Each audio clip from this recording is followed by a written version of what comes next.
Kita bicara soal era MSN Messi, Suarez, Neymar, trio alien yang seakan turun dari planet lain buat ngajarin kita gimana cara main bola yang indah. Terus, kita juga sempat dikasih harapan sama trio YLR Yamal, Lewandowski, dan Rafinha yang sempat ngasih kejutan. Tapi, tahan napas kalian, karena apa yang bakal kita bahas hari ini jauh lebih gila. Barca yang sekarang lagi nyiapin monster baru, sebuah trio maut yang siap menggetarkan Eropa, Gordon, Adeyemi, dan Lamine Yamal. Di saat seluruh mata dunia lagi fokus-fokusnya sama hiruk-pikuk turnamen, manajemen Barcelona di bawah komando Deco ternyata lagi kerja dalam senyap. Mereka lagi nyusun kepingan puzzle raksasa buat musim 2026-2027.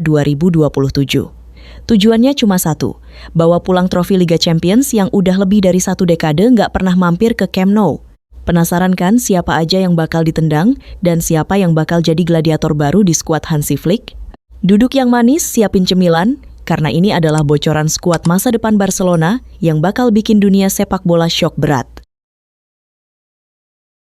Tapi bro, sebelum kita ngebahas siapa aja bintang baru yang bakal datang bawa harapan, kita harus ngelewatin fase yang agak menyedihkan dulu. Yap, fase perpisahan. Karena hukum alam di sepak bola itu mutlak, ada yang datang, pasti ada yang pergi. Dan perpisahan pertama yang harus kita terima adalah kepergian sang predator, Robert Lewandowski. Di umurnya yang udah nyentuh 37 tahun, mesin gol asal Polandia ini akhirnya resmi pamit dari Barcelona setelah kontraknya habis. Dia memilih buat terbang melintasi Samudra Atlantik dan gabung ke klub MLS, Chicago Fire. Louis dikontrak 2 tahun di sana buat nikmatin sisa-sisa karirnya yang gemilang. Jujur aja, kita nggak bisa nutup mata sama kontribusi dia buat Blaugrana. Dia datang di saat Barca lagi hancur-hancurnya, lagi krisis identitas, tapi dia tetap ngasih gol demi gol, jadi mentor buat anak-anak muda, dan ngebantu klub ngeraih gelar penting. Tapi ya, siklus harus terus berputar. Terima kasih Lewi, namamu udah tertulis di sejarah klub ini.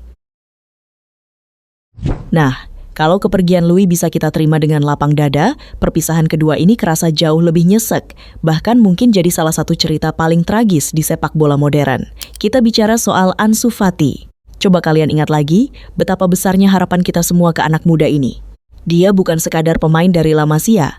Dia adalah anak emas yang dipercaya mewarisi nomor punggung 10 yang super keramat peninggalan Lionel Messi. Saat itu, semua fans Barca ngerasa tenang, ngerasa kalau masa depan klub udah aman di kaki Ansu Fati. Dia lincah, punya insting gol pembunuh, dan main tanpa rasa takut. Tapi, takdir berkata lain. Cedera demi cedera menghancurkan karir emas yang bahkan belum sempat mekar sepenuhnya. Cedera paling fatal di tahun 2020 merenggut setengah tahun masa perkembangannya, dan setelah itu, Ansu nggak pernah benar-benar sama lagi.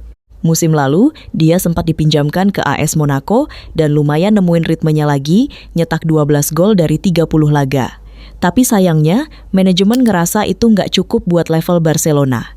Akhirnya, dengan berat hati, Barca menjualnya secara permanen ke Monaco di angka sekitar 11 juta euro. Sungguh akhir yang pahit untuk sebuah cerita yang menjanjikan. Selain Ansu Fati, ada Inaki Peña yang juga cabut, pindah ke Panathinaikos di Liga Yunani dengan mahar 3 juta euro. Dan yang lebih mengejutkan lagi, kiper andalan kita, tembok terakhir kita selama bertahun-tahun, Marc-Andre ter Stegen, juga ikut angkat koper. Kiper asal Jerman ini bakal dipinjamkan ke Ajax Amsterdam.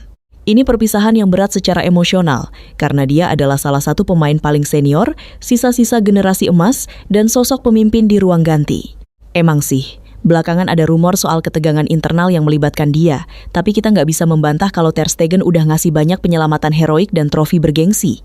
Meskipun masih nunggu urusan administrasi selesai, peluangnya buat nyebrang ke Belanda udah hampir 100%.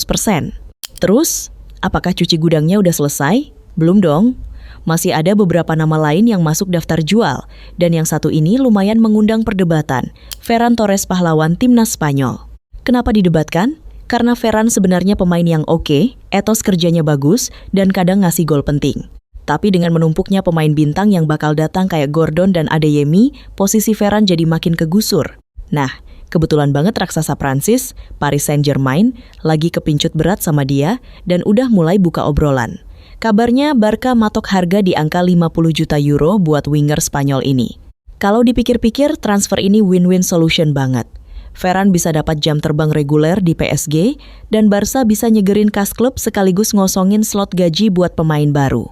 Nasib serupa juga dialami sama Rooney Barkji. Ingat kan, pemain muda Swedia yang baru didatangkan dari FC Copenhagen dengan harga sekitar 2 juta euro?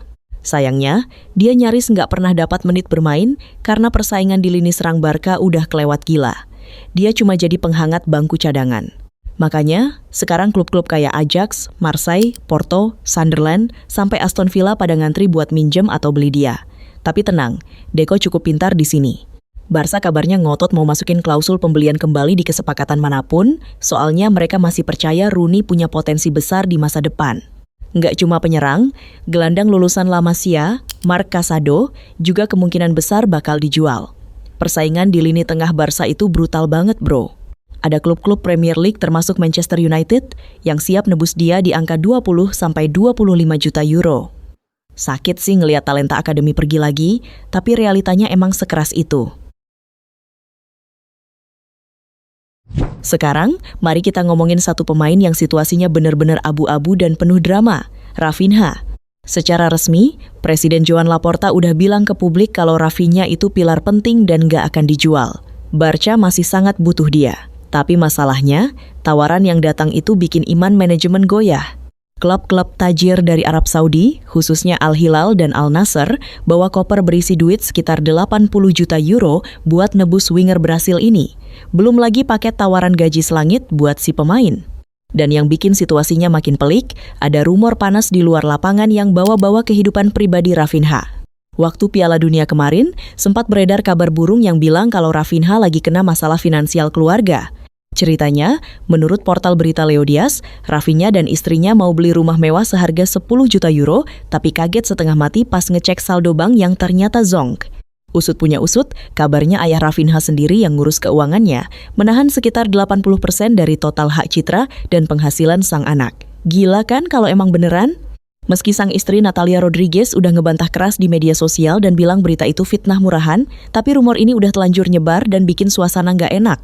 Bayangin aja beban mental yang mungkin dibawa Rafinha ke lapangan tiap kali dia main. Untuk saat ini, dia diproyeksikan bertahan. Tapi di dunia sepak bola, kalau tiba-tiba ada tawaran gila yang angkanya nggak masuk akal buat ditolak Barca, apapun bisa terjadi dalam sekejap. Oke, cukup bahas yang pergi-pergi dan yang penuh drama. Sekarang, kita masuk ke bagian yang paling ditunggu-tunggu. Siapa aja jagoan baru yang bakal mendarat di Catalunya? Tarik napas dulu, karena nama pertama yang bakal kita bahas adalah Anthony Gordon. Yap, bintang muda asal Inggris ini diboyong dari Newcastle United dengan harga fantastis, 80 juta euro. Dia dikasih kontrak jangka panjang selama 5 tahun. Ini adalah rekrutan paling mahal Barca di bursa transfer kali ini. Gordon ini bukan tipikal winger yang cuma nunggu bola di sayap terus pamer skill individu. Sama sekali bukan. Dia ini monster pressing. Di usianya yang baru 25 tahun, tenaga Gordon seolah nggak ada habisnya. Dia mau lari ngejar bola sampai ke pertahanan sendiri, nekel lawan, merebut bola, lalu nge-sprint nyari ruang buat nge-finishing. Intensitasnya luar biasa. Musim lalu bareng Newcastle dia nyetak 17 gol dan 5 assist di 46 pertandingan. Memang sih, ada sebagian supporter cules yang ragu, ngerasa harga 80 juta euro itu kemahalan buat pemain yang belum seutuhnya teruji di level absolut. Tapi melihat performa hebatnya di Liga Champions musim lalu, termasuk momen saat dia mencetak quad-trick melawan Karabakh, daya juang Gordon bakal ngasih dimensi baru yang mematikan. Nama kedua, dan ini nggak kalah bikin merinding, Karim Adeyemi. Bintang muda berusia 24 tahun asal Jerman ini berhasil diamankan dengan tebusan yang terbilang murah, yaitu sekitar 29 juta euro dari Borussia Dortmund. Transfer ini murni permintaan khusus dari Hansi Flick yang udah kenal banget sama kualitas Adeyemi sejak tahun 2021. Kalau kalian nanya apa kelebihan utama Adeyemi, jawabannya satu, kecepatan murni. Secara teknik atau gocekan mungkin dia bukan yang paling elegan di dunia, tapi kalau udah diajak adu sprint, bek manapun bakal ngos-ngosan ngejar dia. Di Dortmund dia nyetak 10 gol dan ngasih 6 assist di 39 laga musim lalu. Di skema Flick, Adeyemi bisa dipasang sebagai winger kanan bergantian dengan Yamal, jadi rotasi winger kiri, atau bahkan main sebagai false 9. Fleksibilitasnya ini yang bikin Flick ngotot minta dia dibawa ke Camp Nou. Ada juga satu investasi jangka panjang yang cukup menarik, Abdel Karim. Barca resmi mengaktifkan opsi pembelian penyerang muda Mesir usia 18 tahun dari Al Ahly dengan kontrak sampai 2029. Bocah ini udah bikin geger tim akademi dengan nyetak 6 gol dari 11 penampilan, termasuk 1 hat-trick. Dia bahkan udah sempat main di Piala Dunia bareng Mesir. Musim ini dia memang belum akan jadi tumpuan utama, tapi Barca yakin banget dia bakal jadi bintang masa depan. Tapi tunggu dulu, kalian pikir Barca udah puas? Belum. Barcelona masih punya ambisi besar untuk mendatangkan kepingan terakhir yang bakal bikin skuad ini jadi sempurna. Dan target utama mereka adalah Julian Alvarez.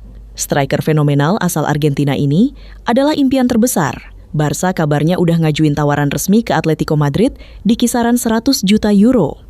Laporta sendiri udah ngaku kalau tawaran itu beneran ada, tapi dia ngingetin kalau Barca nggak akan nunggu selamanya. Di sisi lain, Atletico Madrid masih jual mahal dan minta harga yang jauh lebih tinggi. Julian Alvarez bukan sekadar penyerang murni yang diam nunggu umpan. Dia adalah mesin pekerja keras, rajin ngepres bek lawan, finishingnya luar biasa, dan sangat cocok memerankan peran false 9. Bayangin aja, lini depan Barca diisi kombinasi kecepatan murni dari Gordon Adeyemi dan Lamine Yamal di sayap, ditambah Alvarez di tengah. Formasi ini bakal mengubah Barca dari sekadar tim cepat menjadi tim yang benar-benar mencekik musuhnya. Selain lini serang, sektor pertahanan juga nggak luput dari bidikan. Hansi Flick sadar betul, tim yang main dengan garis pertahanan tinggi butuh bek tangguh. Barca juga melirik Christian Cuti Romero. Romero ini murni membawa jiwa kepemimpinan, agresivitas, dan mentalitas juara dunia. Kehadirannya bakal ngasih nyawa petarung keras di ruang ganti Barca yang dipenuhi pemain muda. Atletico Madrid kabarnya juga naksir Romero. Jadi saat ini, Tottenham masih berusaha keras memagari kedua bek andalannya tersebut. Menariknya, Barcelona tidak hanya mengincar Romero untuk memperkuat benteng pertahanan mereka. Manajemen klub juga dilaporkan sedang memantau secara intensif situasi Aymeric Laporte. Pengalaman matang Laporte di level tertinggi sepak bola Eropa dan sudah pas dengan Pau Cubarsí di timnas Spanyol kemarin, ditambah ketenangannya dalam mengalirkan bola dari lini belakang, dinilai bakal menjadi tandem ideal bagi bek-bek muda Barca. Kehadiran kombinasi antara Romero yang meledak-ledak dan Laporte yang taktis serta tenang dipastikan bakal membuat lini belakang Barcelona kembali menjadi salah satu yang paling ditakuti di dunia. Gimana menurut kalian, bro? Apakah dengan pergerakan transfer ambisius dari manajemen Barcelona yang berani memburu bintang-bintang top sekelas Julian Alvarez untuk lini depan, serta duet tembok kokoh Christian Romero dan Aymeric Laporte, di lini pertahanan sudah cukup membuat Barcelona auto tsunami trofi musim depan?